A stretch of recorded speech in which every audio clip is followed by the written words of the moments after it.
Oke, kita mulai lagi dari awal yaitu adalah tentang neural network. Neural network ini sebenarnya meniru cara kerja syaraf kita, yaitu adalah ada inputan.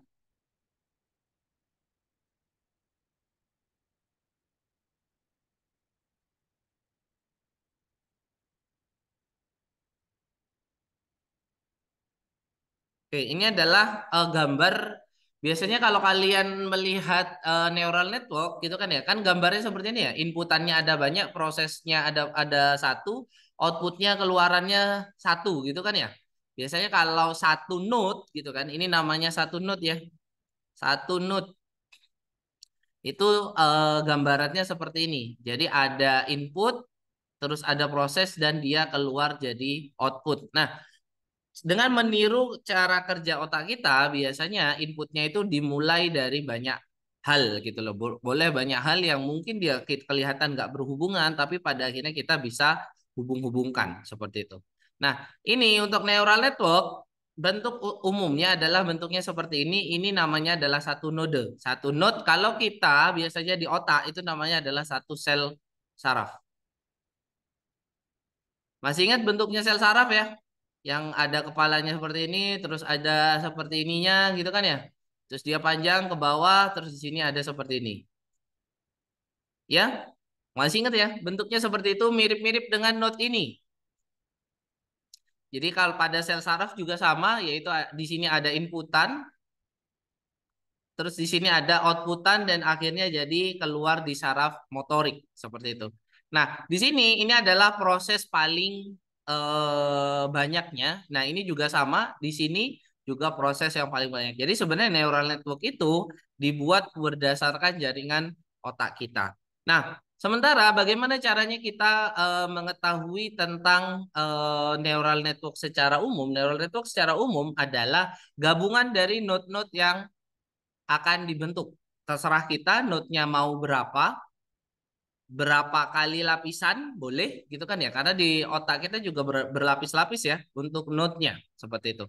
Jadi contohnya adalah misalkan saya punya node yang sebelah sini, node sebelah sini, node sebelah sini, terus ada node sebelah sini, node sebelah sini dengan satu node seperti ini. Maka ini sudah menjadi jaringan neural network. Nah, bergantung dari hubungannya seperti apa gitu kan ya. Misalkan inputannya adalah ini adalah input ya. Inputnya ada tiga gitu kan ya, berarti ini inputnya ada tiga, maka setiap input harus terhubung, biasanya terhubung dengan yang ini namanya kita sebut dengan hidden layer ya. Yang ini namanya output. Ya minimal bentuknya seperti ini, ada input, ada hidden, ada output gitu kan ya. Nah, untuk input, setiap input kalau terhubung dengan setiap hidden seperti ini ya terhubung semua, maka itu namanya adalah dense atau terhubung secara penuh gitu kan ya. Nah, kecuali kalau misalkan ada yang nggak ada, misalkan saya hapus yang sebelah sini, gitu kan ya. Ini ke bawahnya ada deh. Nih seperti ini. Ini kan ke bawah nggak ada nih. Yang node ini itu nggak ada yang kehubung terhadap node yang bawah sini. Maka ini namanya tidak dense atau parsial namanya. Kalau yang tadi dense itu adalah fully connected. Sedangkan kalau yang nggak ada yang hilang salah satu, node-nya ada yang hilang, atau hubungannya ada yang hilang, namanya adalah partially connected. Jadi ada dua, yaitu adalah fully connected sama partial connected. Nah, fully connected itu semuanya terhubung dari satu layer ke layer yang lain tanpa mengurangi satu pun. Jadi seperti ini adalah fully. Ini ya. Nah, kalau parsial gimana? Ya salah satu dihilangkan saja. Misalkan ini hilang, maka ya dia sudah menjadi parsial. Ini hilang, sudah menjadi parsial. Ini hilang, sudah menjadi parsial. Seperti itu ya. Jadi kalau partially connected gampang. Seperti ini ya hapus saja. Misalkan jadi seperti ini. Ini adalah partial connected. Kenapa? Ya nggak semuanya terhubung antara satu layer dengan layer yang lain. Seperti itu ya. Jadi ada dua arsitekturnya, yaitu adalah fully connected sama partially connected. Nah, ini saya gambarkan yang gampang, yaitu adalah yang fully. Karena kalau yang partial itu lumayan susah untuk ngetrainnya. Nah, kita pakai yang fully dulu, fully connected yang seperti ini. Nah, selanjutnya dari input ke hidden, dia baru kita masukkan ke layer yang terakhir, fully connected ke output. Jadinya seperti ini ya, karena cuma satu output. Pertanyaannya, boleh nggak lebih dari satu output? Ya boleh, seperti itu ya. Misalkan ada dua output, tiga output, empat output, dan seterusnya banyak-banyak output, ya tidak masalah. Seperti itu ya. Cuman nanti interpretasinya kita yang menentukan.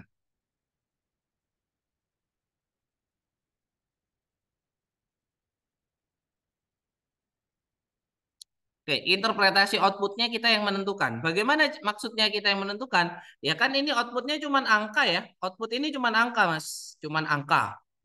Cuman angka, nilainya mungkin dari 0 sampai 1. Nah, itu kita yang menentukan. Kalau outputnya banyak, apakah kita pilih salah satu, atau pilih salah dua, atau pilih salah tiga? Kalau outputnya angka sedikit saja, apakah ini nanti masuknya ke kelas A, kelas B, kelas C, kelas D?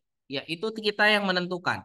Jadi, yang diinterpretasikan itu adalah outputnya, bergantung dari metode yang kita pilih. Seperti itu ya. Misalkan metode yang kita pilih adalah argumen max. Argumen max itu berarti kan lebih dari satu output ya. Jadi kalau pakai argumen max, ini kan berarti cari output yang paling maksimal. Misalkan output yang paling maksimal itu ada di node 2. Berarti mungkin dia masuk ke kelas 2. Seperti itu interpretasinya. Kalau maksimal ada di 4, maka dia masuk kelas 4. Maksimal di node output 1, maka ya dia masuk kelas 1 seperti itu. Atau kalau cuma satu output, misalkan outputnya adalah 0,75. Oh, saya menginterpretasikan outputnya berdasarkan data yang saya bentuk. Kalau lebih besar dari 0,5 itu adalah tidak memenuhi misalkan ya. Yang kalau kurang dari 0,5 dia memenuhi. Maka kalau misalkan saya keluarnya 0,75 itu kan ya 0,75, maka karena dia di atas 0,5, besar dari 0,5, akhirnya dibilangnya dia memenuhi. Atau mau dibagi 4 kelas, boleh silahkan. 0 sampai 0,25, 0,25 sampai 0,25 sampai 0,5, 0,5 sampai 0,75, 0,75 sampai 1,0 seperti itu ya. Karena ini biasanya nilainya antara 0 sampai 1 di output ini. Di setiap node juga sama. Nilainya itu dibuat simple, yaitu adalah antara 0 sampai 1. Pertanyaannya, kenapa begitu? Karena mereka menggunakan perhitungan yang banyak, maka nilainya dibuat sekecil mungkin dan semudah mungkin untuk dihitung. Seperti itu ya. Jadi kalau misalkan ini juta-jutaan ya bisa. Tapi kan kalau neural network kalau menghitung juta-jutaan kan komputernya jadi lebih lambat ya. Mending yang juta-jutaan itu diproyeksikan ke bilangan yang kecil. Seperti itu ya. Sebagai contoh ya antara 0 sampai 1. Nah, biasanya menggunakan apa? Di setiap node ini ada namanya fungsi aktivasi.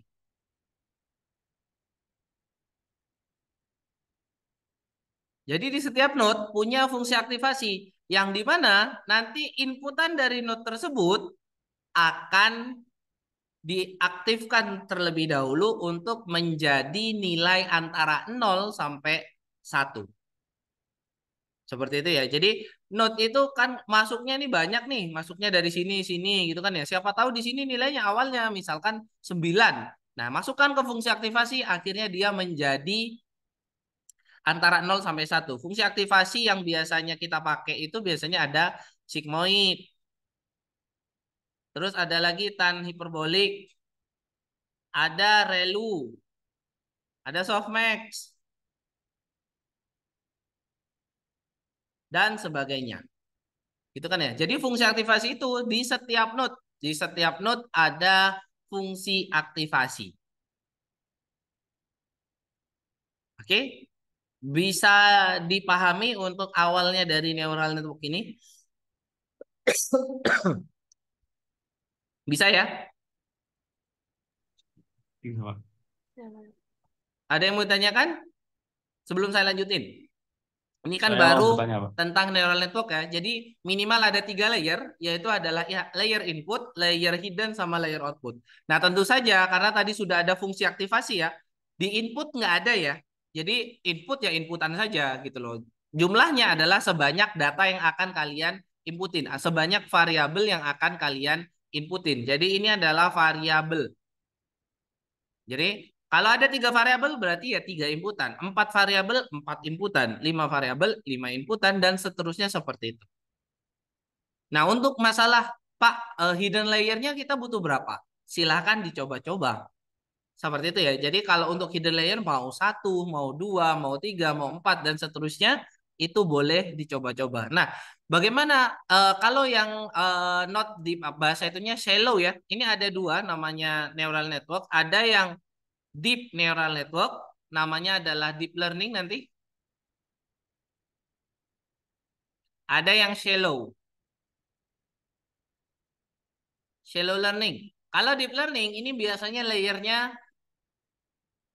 layer. Hidden layernya biasanya lebih dari sama dengan 3. Kalau yang ini biasanya adalah hidden layernya kurang dari sama dengan 2. Seperti itu ya. Jadi kalau shallow itu biasanya ya kurang dari 2 udah disebut neural network, cuman dia shallow. Kalau deep learning dia hidden layernya lebih dari 3. Kira-kira apa ininya keuntungannya menggunakan deep learning atau shallow learning? Ya tentu saja kalau deep learning pastinya semakin akurat, cuman prosesnya semakin panjang, semakin banyak seperti itu ya. Hitungannya juga semakin banyak. Nah, kalau shallow learning, ya hitungannya semakin sedikit, prosesnya lebih cepat, cuman akurasinya lebih lambat seperti itu. Nah, itu tujuan dari penelitian biasanya adalah menentukan nih. Salah satu tujuannya adalah menentukan kita optimalnya mau di hidden layer dengan jumlah berapa. Seperti itu. Dan itu hidden layer ya, belum nodenya ya. Kalau node input kan pastinya sesuai dengan variabel yang kita inginkan. Bagaimana kalau dengan node outputnya? Outputnya ya tentu saja kita juga sama ya. Outputnya sesuai dengan label data yang kita punya. Misalkan label datanya adalah klasifikasi, klasifikasi dua, dua ya dua apa? Dua kelas. Maka ya boleh outputnya 2 atau outputnya 1, cuman diinterpretasikan kayak tadi gitu kan ya. Kalau besar dari 5 dia besar dari 0,5 dia akan jadi kelas A. Kalau kurang dari kelas 5 berarti dia bukan kelas A. Misalkan seperti itu. Nah, di sini jumlah di hidden layer kan tadi jumlahnya itu kalau lebih besar dari 3 atau itu adalah deep learning, kalau yang kurang dari itu adalah shallow learning. Nah, tapi kalau misalkan jumlahnya ini gimana? Jumlah node-nya ada berapa kira-kira? Nah, jumlah node-nya itu juga kita coba seperti itu ya. Jadi kalau satu node ini kan satu ini saja nih, satu node ini namanya satu node ya. Satu node, ini satu node. Jumlahnya boleh berapa, Pak? Silahkan dicoba-coba. Seperti itu. Nanti pasti akan eh, ketemu yang optimal berapa. Enggak setiap neural network semakin banyak node itu semakin bagus. Seperti itu ya. Jadi enggak setiap di setiap masalah itu kalau pakai neural network terus node-nya banyakin aja biar lebih gampang gitu loh. Biar lebih akurat. Belum tentu seperti itu. Ada node yang dia ternyata sedikit sudah akurat seperti itu. Ditambah justru berkurang seperti itu. Juga sama dengan layer ya. Hidden layernya saya banyak-banyak gitu loh. Banyak-banyak akhirnya memang pada saat testing gitu kan ya, pada saat testing dia akurasinya tinggi, tapi pada saat apa bukan testing, pada saat apa training akurasinya tinggi, tapi pada saat testing akhirnya dia rendah. Kenapa? Terjadi masalah namanya overfitting. Nanti setelah ini saya jelaskan. Jadi ini untuk awalnya yaitu adalah ada node, ada layer, mana layer? Ini layer ya, layer. Satu dot itu adalah satu ada input, ada proses sama output. Nah, untuk prosesnya ini kita biasanya sebutnya dengan fungsi aktivasi. Seperti itu ya. Dan untuk setiap node kalau dia terkoneksi antar layernya namanya adalah fully connected. Kalau dia ada yang putus maka namanya adalah partially connected. Seperti itu. Oke, ada yang mau ditanyakan dulu tentang neural network awal?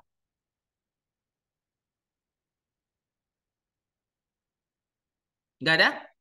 Angkat tangan gini deh. Kan bisa ya? Raise your hand gitu.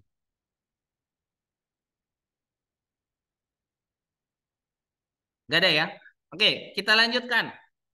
Nah, selanjutnya adalah kita akan bahas bagaimana adanya proses training sama ada proses apa itu namanya? Sebentar. Ada proses training, ada proses testing. Apa yang dimaksud dengan proses training? Jadi proses training itu kan sebenarnya kan kita membuat model network kita itu bisa mengenali sebuah inputan dan menjadi outputan yang kita inginkan. Bagaimana caranya? Mari kita cek balik lagi ke yang tadi kita pakai aja satu hidden layer. Di sini adalah layer input, di sini adalah layer out, maka yang ini adalah hidden ya.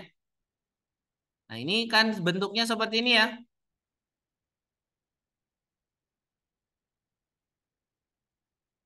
Seperti ini ya. Nah, bagaimana caranya untuk pertama kali menghitung yang sebelah sini? Pertama kita akan hitung yang misalkan ini adalah A1, saya tulis H1 ya, hidden 1. Ini not di hidden 2 gitu kan ya. Ini adalah not out gitu kan ya. Output itu saya anggap itu ini O aja. Jadi ada H1, ada H2. Nah, kita lihat misalkan inputnya adalah I1, I2, sama I3. Nah, ini kan semuanya koneksi ya. Ada I1 hubungannya ke sebelah sini, ini ada. Terus I2 ke sebelah sini, I3 juga ke sebelah sini. Oke ya. Jadi H2, H1 itu adalah dari I1 gitu kan ya. Ditambahkan dengan I2, ditambahkan dengan I3. Nah, kira-kira kan ini kan langsung ya kalau seperti ini pertambahan langsung, tapi tanpa memperhitungkan bobot antar inputannya.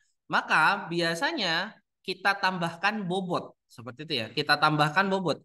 Bobotnya pertama kita inisiasi berapa? Ya random aja. Boleh 0, boleh secara random antara 0 sampai 1. Karena bobotnya antara 0 sampai 1 boleh min ya antara min 1 sampai 1. Seperti misalkan yang ini bobotnya awalnya adalah 0,1, ini 0,2, 0,3. Maka yang ini adalah 0,1 I1, 0,2 I2, 0,3 I3.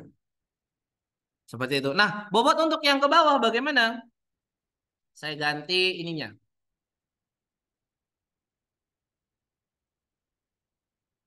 Bobot untuk yang ke bawah bagaimana? Yang ke sebelah sini, yang ke sebelah sini, yang ke sebelah sini. Maka dia berbeda dengan bobot yang tadi kita tuliskan, gitu kan ya. Yang sebelah sini misalkan ini adalah 0,3, 0,11 deh misalkan ya. Ini 0,21, 0,31. Maka untuk H2, ini H2 ya.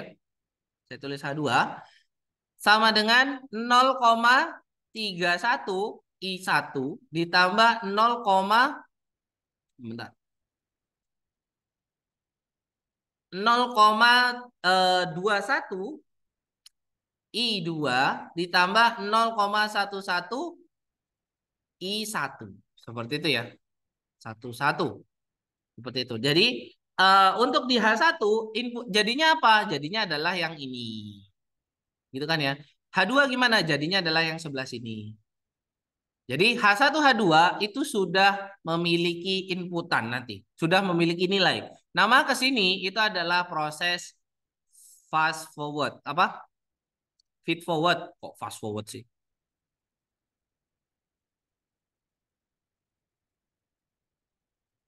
Jadi seperti itu. Nah, di sini sudah nih, sudah ada yang seperti ini kan. Ini kan bentuknya kira-kira ada yang masih ingat ini bentuk apa namanya? Kalau di discrete ini namanya bentuk apa? Di aljabar di aljabar linear kira-kira ini bentuk apa namanya?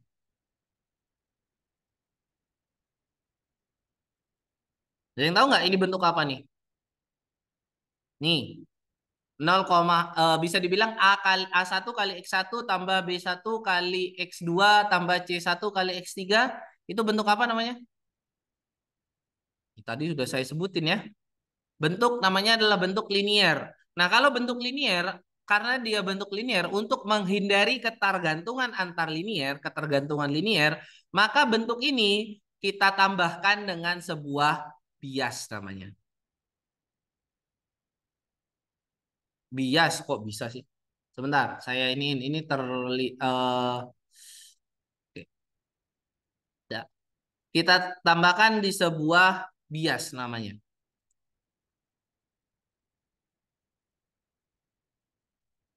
Oke, jadi dia ditambah sebuah bias untuk apa?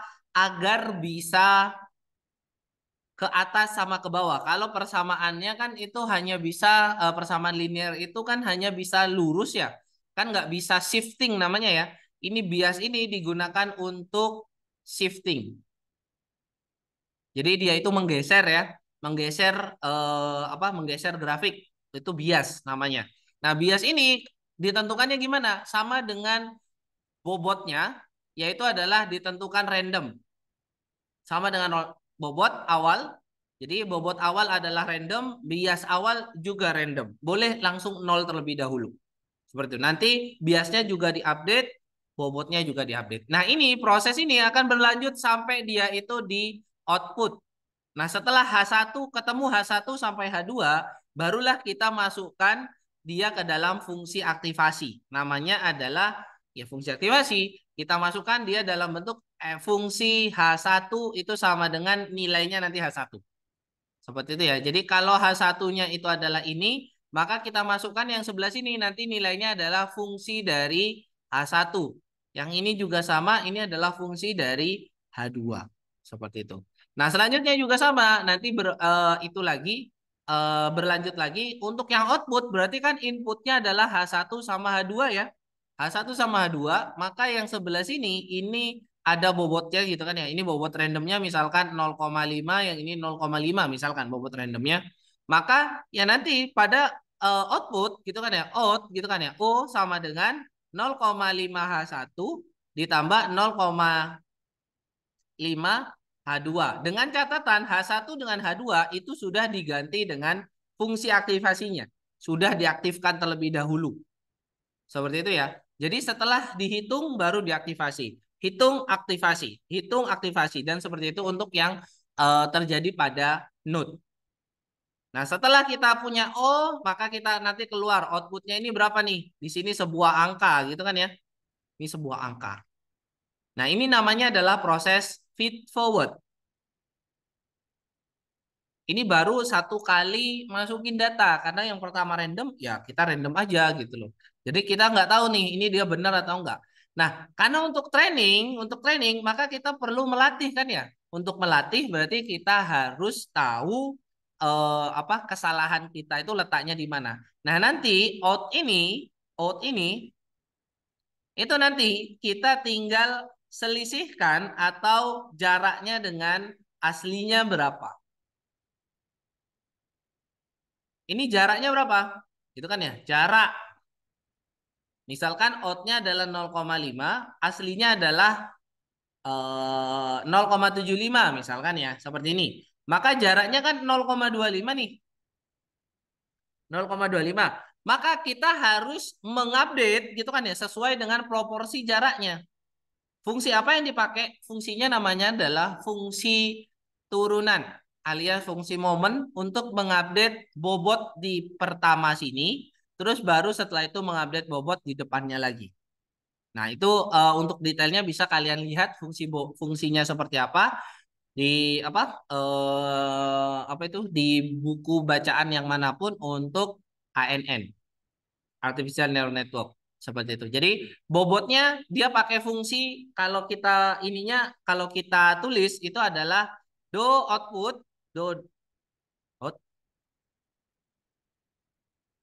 do bobot gitu loh ya. Jadi dari output dibandingkan dengan bobotnya, kira-kira seberapa besar kemiringannya, gitu kan ya. Kalau semakin besar ya maka update-nya semakin besar. Nah, untuk mengupdate-nya ini kita butuh namanya adalah proses back forward.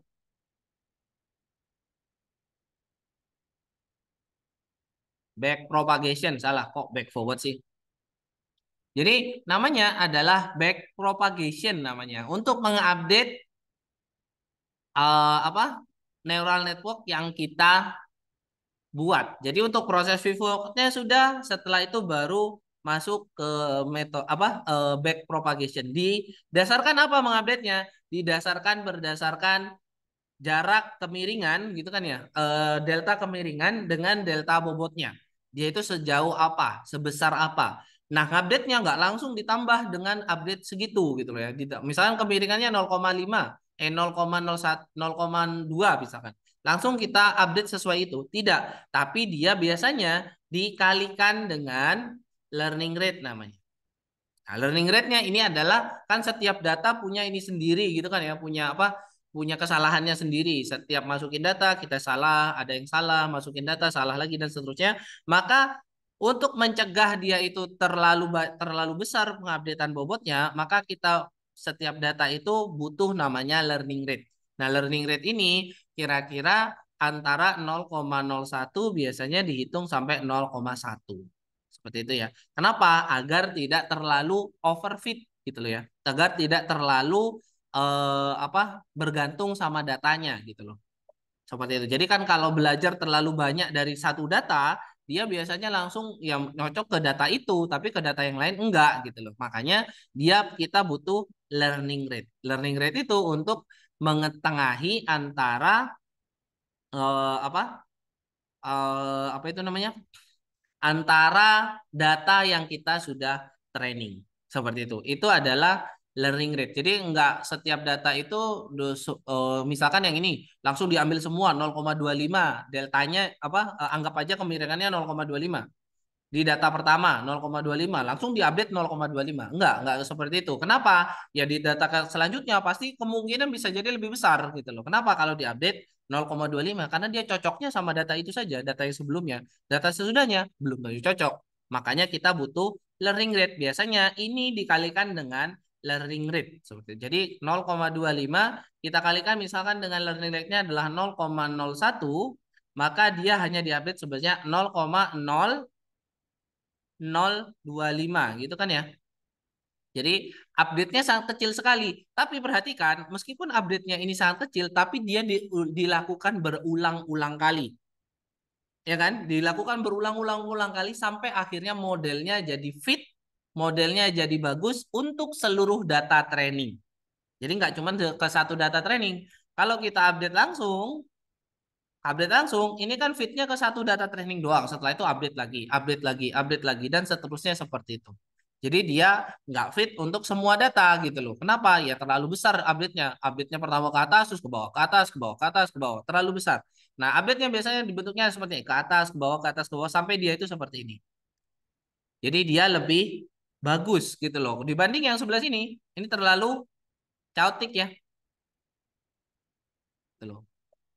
Belajarnya terlalu banyak dari satu satu tempat saja. Terus di tempat yang lain diturunkan, terlalu banyak lagi. Dan akhirnya dia susah untuk menemukan konvergensi namanya. Konvergensi model itu disebut bahasa itunya adalah model sudah fit dengan data. Seperti itu. Jadi untuk feed forward itu adalah untuk mencari sampai dia ke output, sedangkan untuk back propagation dia untuk sampai dia itu mengupdate bobotnya sampai di bobot yang paling depan. Ya, apa aja yang diupdate? Yang pertama adalah bobot, yaitu adalah W-nya yang ini sama biasnya. Biasnya juga diupdate seperti itu. Oke ya.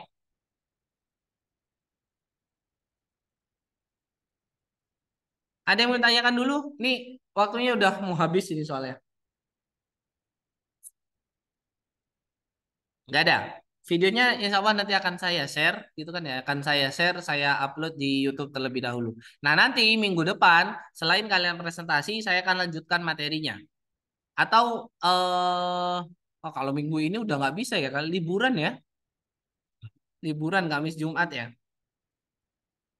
Oke, nanti kita bicarakan kembali deh untuk kelanjutan materinya. Yang jelas ya minggu depan masih ada insya Allah. Oke, seperti itu saja karena waktunya juga sudah mau habis. Saya kiri sampai di sini. Jangan, oh ya ini saya rekam ya, jadi saya bisa kelihatan siapa yang sudah hadir. Jangan khawatir, nanti akan saya masukkan ke absensi. Oke, saya kiri. Assalamualaikum warahmatullahi wabarakatuh. Waalaikumsalam Waalaikumsalam warahmatullahi wabarakatuh. warahmatullahi Terima kasih banyak, Pak. Ada wabarakatuh. yang baru masuk loh. Terima kasih. Ya, saya akhiri ya.